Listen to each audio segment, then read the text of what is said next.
Hi friends, Assalamu alaikum. എല്ലാവർക്കും നമസ്കാരം. നമ്മുടെ പുതിയൊരു വീഡിയോയിലേക്ക് എല്ലാവർക്കും സ്വാഗതം. ഇന്ന് വന്നിട്ടുള്ള നല്ല അടിപൊളിയായിട്ടുള്ള ഒരു റെഡ്ബി കേക്കിന്റെ റെസിപ്പി ആയിട്ടാണ്.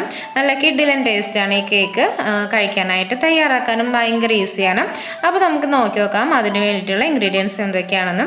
അപ്പോൾ ആദ്യം തന്നെ അതിനായിട്ട് വാനില സ്പോഞ്ച് റെഡിയാക്കണം. അതിനായിട്ട് ഒരു അരിപ്പ വെച്ച് കൊടുത്തിട്ടുണ്ട്. ഒരു ക്ലീൻ ബൗൾ എടുത്തിട്ട് അതിലേക്ക് 3 ടേബിൾ സ്പൂൺ മൈദയാണ് ഇപ്പോൾ ഇട്ട് കൊടുത്തത്. ഇനി ഒരു പിഞ്ച് മാത്രം ഉപ്പ് ആഡ് ചെയ്ത് കൊടുക്കാം. ഇനി ഇതിലേക്ക് ഇട്ട് കൊടുക്കേണ്ടത് ബേക്കിംഗ് പൗഡറാണ്. അത് 1/4 ടീസ്പൂണാണ്. അളവുകളെല്ലാം കൃത്യമായിരിക്കണം കേട്ടോ. ഇനി ഇട്ട് കൊടുക്കേണ്ടത് ബേക്കിംഗ് സോഡ. അത് 2 പിഞ്ചാണ് ഇട്ട് കൊടുത്തേക്കുന്നത്. ഇനി ഇതെല്ലാം കൂടിയിട്ട് നന്നായിട്ടൊന്ന് അരിച്ചെടുക്കണം. നല്ല ക്ലീൻ ആയിട്ടുള്ള ബൗൾ തന്നെ എടുക്കാൻ ശ്രദ്ധിക്കണം. വെള്ളത്തിൻ്റെ അംശമൊന്നും ഉണ്ടാവാൻ പാടില്ല കേട്ടോ. അപ്പോൾ അതൊന്ന് അരിച്ചിട്ട് ഒരു സൈഡിലേക്ക് മാറ്റി വയ്ക്കാം. ഇനി വേറൊരു വലിയൊരു ബൗൾ എടുക്കാം. അതിലേക്ക് ഒരു മുട്ട, ഒരു 1/4 ടീസ്പൂൺ വാനില എസൻസ് ആഡ് ചെയ്ത് കൊടുത്തിട്ട് ഇത് നന്നായി ഒന്ന് ബീറ്റ് ചെയ്തെടുക്കണം.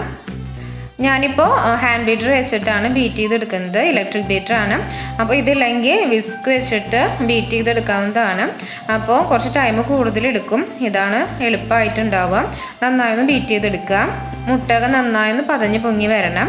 ഇനി ഇതിലേക്ക് ആഡ് ചെയ്ത് കൊടുക്കാനായിട്ടുള്ളത് പൗഡർ ഷുഗറാണ്. അത് 1/4 കപ്പാണ് എടുത്തേക്കുന്നത്. ഇത് കൂടി ഇട്ടിട്ട് അല്പമായി ഇട്ടിട്ട് വേണം ആഡ് ചെയ്ത് കൊടുത്തിട്ട് നന്നായി ഒന്ന് ബീറ്റ് ചെയ്തെടുക്കാനായിട്ട്. അപ്പോൾ ഈ മുട്ടയുടെ കളറൊക്കെ ഒന്ന് മാറി വരും. അപ്പോൾ കുറേശ്ശെയായി ചേർത്തിട്ട് നമുക്കൊന്ന് ബീറ്റ് ചെയ്തെടുക്കാം. ഇനി ഇതിലേക്ക് ആഡ് ചെയ്ത് കൊടുക്കാനായിട്ടുള്ളത് ഓയിലാണ്. സൺഫ്ലവർ ഓയിലാണ് എടുത്തേക്കുന്നത്. വെളിച്ചെണ്ണയോ അങ്ങനെ ബാക്കിയുള്ള ഓയിലൊന്നും എടുക്കാൻ പാടില്ല. സൺഫ്ലവർ ഓയിൽ മണമില്ലാത്ത ഏത് ഓയിൽ വേണമെങ്കിലും എടുക്കാം. അപ്പോൾ അത് ഒരു 1/2 ടേബിൾ സ്പൂണാണ് ഒഴിച്ചു കൊടുത്തേക്കുന്നത്. എന്നിട്ട് ചെറുതായിട്ടൊന്ന് ബീറ്റ് ചെയ്തെടുക്കാം. ഇനി ഇതിലേക്ക് വാം മിൽക്ക് ഒഴിച്ചു കൊടുക്കണം. അതൊരു 1 ടേബിൾ സ്പൂണാണ്. അതുകൂടി ഒഴിച്ചിട്ട് ഒന്ന് ബീറ്റ് ചെയ്തെടുക്കുക. ലോ സ്പീഡിലിട്ടിട്ട് വേണം ബീറ്റ് ചെയ്തെടുക്കാനായിട്ട്. സ്പീഡ് കൂട്ടി കൊടുക്കാനായിട്ട് പാടില്ല. ഇനി ഇതിലേക്ക് നമ്മൾ അരിച്ചു വെച്ചിട്ടുള്ള ഡ്രൈ ഇൻഗ്രീഡിയൻസ് ആഡ് ചെയ്ത് കൊടുത്തിട്ട് പതുക്കെ ഒന്ന് ഫോൾഡ് ചെയ്തെടുക്കണം. ഈ പൊങ്ങി വന്നിട്ടുള്ള മുട്ട താന്നു പോകാനൊന്നും പാടില്ല. അപ്പോൾ നമ്മുടെ കേക്ക് നല്ല സോഫ്റ്റായിട്ട് വരില്ല കേട്ടോ. അപ്പോൾ അതൊന്ന് ശ്രദ്ധിക്കണം എന്തായാലും. പിന്നെ നമ്മുടെ എന്നും പറയണ പോലെ തന്നെ എപ്പോഴും കേക്ക് റെഡിയാക്കുമ്പോൾ പറയുന്ന പോലെ തന്നെ ബീറ്ററിൻ്റെ ബ്ലേഡിലൊന്നും വെള്ളത്തിൻ്റെ അംശമൊന്നും ഉണ്ടാകാനായിട്ട് പാടില്ല കേട്ടോ. ഇനി ഇത് നമുക്ക് ബേക്ക് ചെയ്യാനായിട്ട് 8 ഇഞ്ചിൻ്റെ കേക്ക് ടിന്ന് ബട്ടർ പേപ്പറൊക്കെ വെച്ച് ഓയിലൊക്കെ ഒന്ന് ഗ്രീസ് ചെയ്തിട്ട് എടുത്തിട്ടുള്ളതാണ്. അതിലേക്ക് ഒഴിച്ചു കൊടുക്കാം. 1 kgയുടെ കേക്കാണ് ഇപ്പോൾ തയ്യാറാക്കുന്നത്. അതുകൊണ്ടാണ് 8 ഇഞ്ചിൻ്റെ ടിന്ന് എടുത്തിട്ടുള്ളത്. ഇനി ഇതൊന്ന് ടാപ്പ് ചെയ്ത് കൊടുത്തതിന് ശേഷം ഞാനിത് മൈക്രോവേവിൽ വെച്ചിട്ടാണ് ബേക്ക് ചെയ്തെടുക്കുന്നത് കേട്ടോ. പ്രീ ഹീറ്റ് ചെയ്തിട്ടുള്ള ഓവനിൽ 200 ഡിഗ്രിയിൽ പ്രീ ഹീറ്റ് ചെയ്തിട്ട് 160 ഡിഗ്രിയിൽ ഒരു 8 മിനിറ്റ് ബേക്ക് ചെയ്തെടുത്താൽ മതിയാവും. പെട്ടെന്ന് ഞാനത് റെഡിയായി കിട്ടും. ക്വാണ്ടിറ്റി കുറവാണല്ലോ, അത് കാരണം കൊണ്ട് അധികം ടൈമൊന്നും വേണ്ട.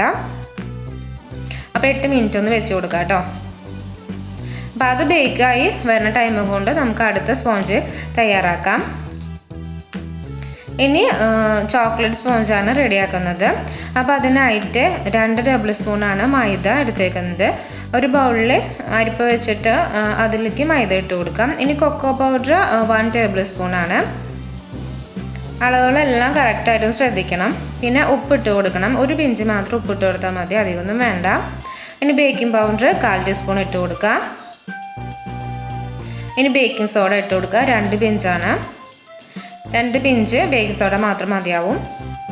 ഇനി എല്ലാം നന്നായി ഒന്ന് അരിച്ചെടുക്കണം. കട്ടകളൊന്നും ഇല്ലാണ്ട് അരിച്ചെടുക്കണം. ഇനി ഇത് അരിച്ചെടുത്ത് നമുക്ക് വേറെ ഭാഗത്തേക്ക് മാറ്റി വയ്ക്കാം. അതിനുശേഷം നമുക്കിതിലേക്കുള്ള എഗ്ഗ് ബീറ്റ് ചെയ്തെടുക്കണം. അതിനായിട്ട് വേറൊരു ബൗൾ എടുക്കാം. അതിലേക്ക് ഒരു മുട്ട പൊട്ടിച്ചൊഴിച്ചിട്ടുണ്ട്. അത് നന്നായി ഒന്ന് ബീറ്റ് ചെയ്തെടുക്കുക. ഇതിലേക്ക് വാനില എസൻസ് ഒഴിച്ചു കൊടുക്കാൻ മറക്കരുത് കേട്ടോ. വാനില എസൻസ് കൂടി ഒഴിച്ചിട്ട് വേണം ബീറ്റ് ചെയ്തെടുക്കാനായിട്ട്. ഞാനത് അവിടെ കാണിക്കാനായിട്ട് വിട്ടുപോയിട്ടുള്ളതാണ്. ഇനി പൗഡർ ഷുഗർ ഇട്ട് കൊടുക്കണം. 1/4 കപ്പാണ്. വാനില എസൻസ് ഒഴിച്ചു കൊടുത്തില്ലെങ്കിൽ കേക്കിന് മുട്ടയുടെ മണം ഉണ്ടാവും. അപ്പോൾ അത് ഒഴിച്ചു കൊടുക്കാനായിട്ട് ശ്രദ്ധിക്കണം. ഈ പൗഡർ ഷുഗർ അല്പമായിട്ട് വേണം ആഡ് ചെയ്ത് കൊടുത്തിട്ടൊന്ന് ബീറ്റ് ചെയ്തെടുക്കാനായിട്ട്. നന്നായി പതഞ്ഞ് നന്നായി പൊന്തി വരണം ഈ എഗ്ഗ്. ഇനി ഇതിലേക്ക് ഓയിൽ ഒഴിച്ചു കൊടുക്കണം. അത് 1/2 ടേബിൾ സ്പൂണാണ്. അതുകൂടി ഒഴിച്ചിട്ട് ഒന്ന് ബീറ്റ് ചെയ്തെടുക്കുക. പതുക്കെ ബീറ്റ് ചെയ്തെടുത്താൽ മതിയാവും. സ്പീഡിലൊന്നിട്ട് ബീറ്റ് ചെയ്യരുത്. പിന്നെ ഇതിലേക്ക് നല്ല ചൂടുള്ള പാലാണ് ഒഴിച്ചു കൊടുത്തേക്കുന്നത്. അത് 1 ടേബിൾ സ്പൂണാണ്. എന്നിട്ടൊന്ന് ബീറ്റ് ചെയ്തെടുക്കുക. ഇനി ഇതിലേക്ക് നമ്മൾ അരിച്ചു വെച്ചിട്ടുള്ള ഡ്രൈ ഇൻഗ്രീഡിയൻസ് ഇട്ട് കൊടുക്കാം. എന്നിട്ട് പതുക്കെ ഫോൾഡ് ചെയ്തെടുക്കുക. വീഡിയോയിലെ സ്പീഡ് കൂടി കാണുന്നത് ഞാൻ സ്പീഡ് കൂട്ടിയിട്ടിട്ടുള്ള കാരണം കൊണ്ടാണ്. നമ്മൾ ചെയ്തെടുക്കുമ്പോൾ പതുക്കെ വേണം ചെയ്തെടുക്കാനായിട്ട്. ഈ മുട്ട താന്നു പോകാനായിട്ട് പാടില്ല. ഇനി ഇതും നേരത്തെ ചെയ്ത പോലെ തന്നെ 160 ഡിഗ്രിയിൽ ഒന്ന് ബേക്കാക്കി എടുക്കുക 8 മിനിറ്റ് വെച്ചിട്ട്. ആ സെയിം കേക്ക് ടിന്നാണ് ഞാൻ എടുത്തേക്കുന്നത്. അപ്പോൾ ഫസ്റ്റ് നമ്മൾ തയ്യാറാക്കിയ കേക്ക് റെഡി ആയിട്ടുണ്ട്. അപ്പോൾ അതിന് ശേഷമാണ് ഞാൻ ഇത് ഒഴിച്ചു കൊടുത്തിട്ടുള്ളത്.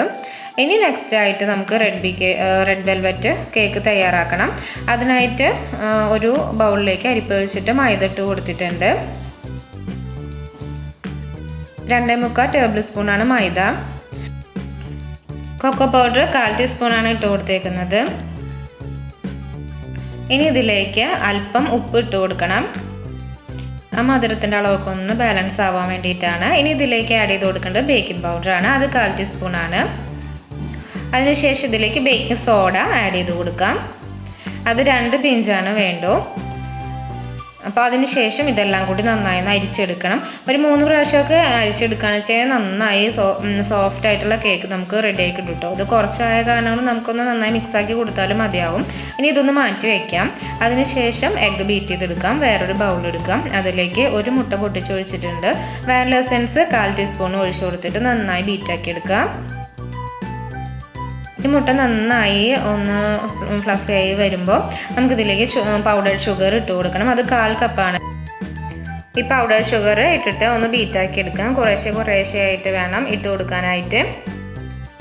ഇനി ഇതിലേക്ക് അടുത്തതായിട്ട് ആഡ് ചെയ്ത് കൊടുക്കാനായിട്ടുള്ളത് ബട്ടർ മിൽക്കാണ്. ഈ ബട്ടർ മിൽക്ക് നമ്മൾ കേക്ക് റെഡിയാക്കുന്നതിന് മുൻപ് തന്നെ റെഡിയാക്കി വെക്കേണ്ടതാണ്. എങ്കിലാണ് അത് കറക്റ്റായിട്ട് കിട്ടുള്ളൂ. അത് 1 ടേബിൾ സ്പൂണാണ് ആഡ് ചെയ്ത് കൊടുത്തേക്കുന്നത്. ഇനി ഇതിലേക്ക് സൺഫ്ലവർ ഓയിൽ ആഡ് ചെയ്ത് കൊടുക്കണം. അത് 1 ടേബിൾ സ്പൂണാണ് ആഡ് ചെയ്ത് കൊടുക്കുന്നത്. എന്നിട്ട് പതുക്കെ ഒന്ന് ബീറ്റാക്കി എടുക്കാം. സ്പീഡ് കൂട്ടി കൊടുക്കാതെ വേണം ബീറ്റാക്കി എടുക്കാനായിട്ട്. ഇനി ഇതിലേക്ക് റെഡ് വെൽവെറ്റിൻ്റെ കളർ കിട്ടാനായിട്ട് സൂപ്പർ റെഡ് കളറാണ് ഞാൻ എടുത്തേക്കുന്നത്, റെഡിൻ്റെ. അപ്പോഴാണ് നമുക്ക് നല്ല കറക്റ്റ് ആ കളർ കിട്ടുള്ളൂ. അത് 1-2 ഡ്രോപ്പ് ആക്കി കൊടുക്കുക. എന്നിട്ടൊന്ന് ബീറ്റാക്കി എടുക്കാം. ഇത് നന്നായി ഒന്ന് മിക്സായി കിട്ടിയതിന് ശേഷം നമുക്കിതിലേക്ക് പിന്നെ നമ്മൾ നേരത്തെ അരിച്ച് വെച്ചിട്ടുള്ള ഡ്രൈ ഇൻഗ്രീഡിയൻസ് ഉണ്ടല്ലോ, അത് ഇട്ട് കൊടുത്തിട്ടൊന്ന് ഫോൾഡ് ചെയ്തെടുക്കാം. അപ്പം അതൊക്കെ ഒന്ന് ഫോൾഡ് ചെയ്തെടുക്കാം കുറേശ്ശെയായി ഇട്ടിട്ട്. എല്ലാം നന്നായി മിക്സാക്കി കഴിഞ്ഞതിന് ശേഷം പിന്നെ നമുക്ക് കേക്ക് ടിന്നിലേക്ക് ബാറ്റർ ഒഴിച്ച് കൊടുക്കാം. എന്നിട്ട് 160 ഡിഗ്രിയിൽ തന്നെ 8 മിനിറ്റ് ബേക്കാക്കി എടുക്കാം. അപ്പോൾ നേരത്തെ നമ്മൾ തയ്യാറാക്കിയിട്ടുള്ള ചോക്ലേറ്റ് സ്പോഞ്ച് റെഡി ആയിട്ടുണ്ട്. അതിന് ശേഷമാണ് ഇപ്പോൾ ഇത് ഒഴിച്ചു കൊടുക്കുന്നത്. ഇനി നമുക്ക് ഇതിലേക്കുള്ള ക്രീം ചീസിൻ്റെ ഫ്രോസ്റ്റിംഗ് ഒന്ന് റെഡിയാക്കണം. അതിനായിട്ട് ക്രീം ചീസ് എടുത്തിട്ടുള്ള 2 ടേബിൾ സ്പൂണാണ്. അതിലേക്ക് whipping cream 3 table spoon add ചെയ്ത് കൊടുത്തിട്ടുണ്ട്. വിപ്പിംഗ് ക്രീം ഞാൻ നേരത്തെ തന്നെ ബീറ്റാക്കി വെച്ചിട്ടുണ്ട്. അതിൻ്റെ വീഡിയോ ഇതിൽ ഇൻക്ലൂഡ് ചെയ്തിട്ടില്ല എന്നുള്ളൂ. അപ്പോൾ വിപ്പിംഗ് ക്രീം ബീറ്റാക്കി എടുക്കുന്നതൊക്കെ എല്ലാവർക്കും അറിയാമെന്ന് കരുതുന്നു. ക്രീം നന്നായി സ്റ്റിഫായി വരണം കേട്ടോ, അല്ലെങ്കിൽ നമ്മുടെ കേക്കിൽ അപ്ലൈ ചെയ്യുമ്പോൾ ലൂസായി പോകും. അപ്പോൾ നമ്മുടെ കേക്കൊക്കെ ഇവിടെ റെഡി ആയിട്ട് നല്ല തണുത്ത് വന്നിട്ടുണ്ട്. അപ്പോൾ ഞാനൊരു കേക്ക് ബോർഡ് വെച്ചിട്ട് അതിലേക്ക് ഫസ്റ്റ് തന്നെ വാനില സ്പോഞ്ച് വെച്ച് കൊടുത്തേക്കാണ്. അതിലേക്ക് ഷുഗർ സിറപ്പൊക്കെ അപ്ലൈ ചെയ്തതിന് ശേഷമാണ് ക്രീം ആക്കി കൊടുത്തിട്ടുള്ളത്. വിപ്പിംഗ് ക്രീം ആക്കി കൊടുത്തിട്ടുണ്ട്. അതിനുശേഷം അതിൻ്റെ മുകളിലായിട്ട് നമുക്ക് കുറച്ച് വൈറ്റ് ചോക്ലേറ്റ്സ് ഗ്രേറ്റ് ചെയ്തത് ഇട്ട് കൊടുക്കാം. അതിനുശേഷം സെക്കൻഡ് ലെയറായിട്ട് റെഡ് വെൽവെറ്റിൻ്റെ സ്പോഞ്ചാണ് വെച്ച് കൊടുത്തേക്കുന്നത്. അതിലും ഷുഗർ സിറപ്പ് ആക്കിയതിന് ശേഷമാണ് നമ്മൾ നേരത്തെ തയ്യാറാക്കി വെച്ചിട്ടുള്ള ആ ക്രീം ചീസിൻ്റെ ഫ്രോസ്റ്റിംഗ് ഉണ്ടല്ലോ, അതാക്കി കൊടുത്തേക്കുന്നത്. അതിൻ്റെ മുകളിലും കുറച്ച് ചോക്ലേറ്റ്സ് ഗ്രേറ്റ് ചെയ്തിട്ട് ഇട്ട് കൊടുക്കാം. ഇത് ഓപ്ഷണലാണ് കേട്ടോ. അതിനുശേഷം ചോക്ലേറ്റ് സ്പോഞ്ച് വെച്ചിട്ടുണ്ട്. അതും ഇതുപോലെ ഷുഗർ സിറപ്പ് ആക്കിയതിന് ശേഷമാണ് ഞാനിപ്പോൾ ക്രീം ആക്കി കൊടുത്തിട്ടുള്ളത്. നമുക്ക് ഈ ക്രീം ആക്കി കൊടുത്തതിന് ശേഷം ഒരു അരമണിക്കൂർ നേരത്തോളം ഫ്രിഡ്ജിൽ വെച്ചിട്ടൊന്ന് സെറ്റാക്കി എടുക്കണം, ക്രം കോട്ട് ചെയ്തിട്ട്. അതിന് ശേഷം വേണം എടുത്തിട്ട് പിന്നെ ഫുള്ളായിട്ട് ഒന്ന് ക്രീം അപ്ലൈ ചെയ്തിട്ട് കൊടുക്കാൻ, ഒന്ന് ഫിനിഷ് ആക്കിയിട്ട് എടുക്കാം. ഇപ്പം ഞാൻ അതുപോലെ ചെയ്ത് എടുത്തിട്ടുള്ളതാണ്. ഫുള്ളായിട്ട് സെക്കൻഡ് കോട്ടിങ് കൊടുത്തിട്ടാണ് ഇപ്പോൾ ഒരു സ്ക്രാപ്പർ വെച്ചിട്ടൊന്ന് ലൈൻസ് വരച്ചു കൊടുക്കുന്നത്. ഇപ്പോൾ ഈ രീതിയിൽ ഞാൻ ലൈൻസ് വരച്ച് കൊടുത്തിട്ടുണ്ട്. ഇനിയൊരു അരമണിക്കൂർ നേരം ഇത് ഫ്രിഡ്ജിൽ വെക്കണം, അതൊന്ന് സെറ്റായി കിട്ടാനായിട്ട്. അതിനുശേഷം വേണം നമുക്കിതിലേക്ക് ക്രീം, അതായത് ചോക്ലേറ്റ് ക്രീം, വൈറ്റ് ചോക്ലേറ്റിൻ്റെ ക്രീം ഒഴിച്ചു കൊടുക്കാനായിട്ട്. അതിനായിട്ട് 25 ഗ്രാമോളം ചോക്ലേറ്റ്സ് എടുത്തിട്ടുണ്ട് ഗ്രേറ്റ് ചെയ്തിട്ട്. അതിലേക്ക് ബട്ടർ 1 ടീസ്പൂൺ ഇട്ട് കൊടുത്തേക്കാണ്. ഇനി ഇതിലേക്ക് വിപ്പിംഗ് ക്രീം, നല്ല ചൂടുള്ള വിപ്പിംഗ് ക്രീമോ എടുക്കണം. നല്ല ചൂട് വേണം, എങ്കിലാണ് അതൊന്ന് അലിഞ്ഞ് കിട്ടുള്ളൂ. നന്നായി അലിഞ്ഞ് കിട്ടിയതിന് ശേഷം അരിച്ചെടുക്കണം കേട്ടോ. ഇത് നന്നായി അരിച്ചെടുക്കാം. എന്നിട്ട് ഞാൻ 2 ബൗളിലേക്ക് മാറ്റിയിട്ടുണ്ട്. ഒന്നിൽ കുറച്ച് റെഡ് കളർ ആക്കി കൊടുത്തിട്ടുണ്ട്, പിന്നെ ഒന്ന് വൈറ്റായിട്ട് തന്നെ എടുത്തിട്ടുണ്ട്. അപ്പം നമ്മുടെ കേക്കും ഇവിടെ സെറ്റായി വന്നിട്ടുണ്ട്. ഫ്രിഡ്ജിൽ വെച്ചിട്ട് നന്നായി സെറ്റായതിന് ശേഷം വേണം ഈ ക്രീം, ഈ ചോക്ലേറ്റ്, വൈറ്റ് ചോക്ലേറ്റ് നമുക്ക് ആക്കി കൊടുക്കാനായിട്ട്. ഒരു പൈപ്പിംഗ് ബാഗിലാക്കിയിട്ട് ഒന്ന് ഫുള്ളായിട്ടൊന്ന് കവറാക്കി കൊടുക്കുകയാണ്. ഇത് ഫുള്ളായി എല്ലാ ഭാഗത്തേക്കും ആവണം. ഫസ്റ്റ് തന്നെ വൈറ്റ് ചോക്ലേറ്റ്, അതിനുശേഷം വേറൊരു പൈപ്പിംഗ് ബാഗിൽ നമ്മുടെ റെഡ് കളർ ആക്കിയിട്ടുള്ള ചോക്ലേറ്റ് ഉണ്ടല്ലോ അതാക്കി കൊടുക്കുകയാണ്. പിന്നെ കുറച്ച് ഡാർക്ക് ചോക്ലേറ്റും കൂടി ഞാൻ മെൽറ്റാക്കി എടുത്തിട്ടുണ്ട്. ഡബിൾ ബോയിലും ചെയ്തിട്ടൊന്ന് മെൽറ്റാക്കി എടുത്തേക്കാണത്. നമുക്ക് ഇഷ്ടമുള്ള രീതിയിൽ എങ്ങനെ വേണമെങ്കിലും ഡിസൈൻ ചെയ്ത് കൊടുക്കാം കേട്ടോ. ഞാനത് ഈ രീതിയിലൊക്കെ ഒന്ന് ചെയ്തെടുക്കുന്നുണ്ട്. അപ്പോൾ ഫസ്റ്റ് നമ്മൾ വൈറ്റ് ചോക്ലേറ്റ് അപ്ലൈ ചെയ്തു, അതിന് ശേഷം പൈപ്പിംഗ് ബാഗിലേക്ക് റെഡ് കളർ ആക്കിയതും പിന്നെ ഡാർക്ക് ചോക്ലേറ്റും കൂടി ആക്കി കൊടുത്തേക്കാണ്. ഡോട്ട്സ് ഒക്കെ ഇട്ടിട്ട് അതിന് ശേഷം ഒരു ടൂത്ത് പിക്ക് വെച്ചിട്ട് ഇങ്ങനെ ലൈൻസൊക്കെ ഒന്ന് അങ്ങനെ വരച്ചു കൊടുത്തേക്കാണ്. അപ്പോൾ നമ്മുടെ കേക്ക് ഇവിടെ റെഡിയായി. അടിയിലായിട്ട് ചെറിയൊരു ബോർഡറും കൂടി വരച്ചു കൊടുത്തിട്ടുണ്ട് കേട്ടോ. എന്നിട്ട് ഫുള്ളായിട്ടൊന്ന് വൃത്തിയാക്കി എടുക്കണം. നമ്മൾ സൈഡിലൊക്കെ ഒലിച്ചിട്ടുണ്ടാവും ചോക്ലേറ്റ്സൊക്കെ, അതൊക്കെ നന്നായി വൃത്തിയാക്കി എടുത്തതിന് ശേഷം നമുക്കിത് ഫ്രിഡ്ജിൽ വെച്ചിട്ട് സെറ്റാക്കി എടുക്കാം. 2 മണിക്കൂറിന് ശേഷം മാത്രമാണ് ഇത് കട്ട് ചെയ്യാനായിട്ട് പാടുള്ളൂ. അപ്പോൾ ഇത് നമ്മുടെ കേക്ക് റെഡിയായി സൂപ്പറായിട്ട് വന്നിട്ടുണ്ട്. അപ്പോൾ വീഡിയോ എല്ലാവർക്കും ഇഷ്ടപ്പെട്ടിട്ടുണ്ടെന്ന് കരുതുന്നു. ഇഷ്ടപ്പെടുകയാണെങ്കിൽ ലൈക്ക് ചെയ്യാനും ഷെയർ ചെയ്യാനും കമൻറ്റ് ചെയ്യാനൊന്നും മറന്നു പോയത്. അതുപോലെ എൻ്റെ ചാനൽ സബ്സ്ക്രൈബ് ചെയ്യാതെ കാണുന്ന കൂട്ടുകാരാണെങ്കിൽ ഒന്ന് സബ്സ്ക്രൈബ് ചെയ്തിട്ട് തൊട്ടടുത്തുള്ള ബെല്ലൈക്കൺ കൂടി എനേബിൾ ചെയ്യണേ പ്ലീസ്. അടുത്തൊരു വീഡിയോ ആയിട്ട് കാണുന്നവരേക്കും ബൈ ബൈ.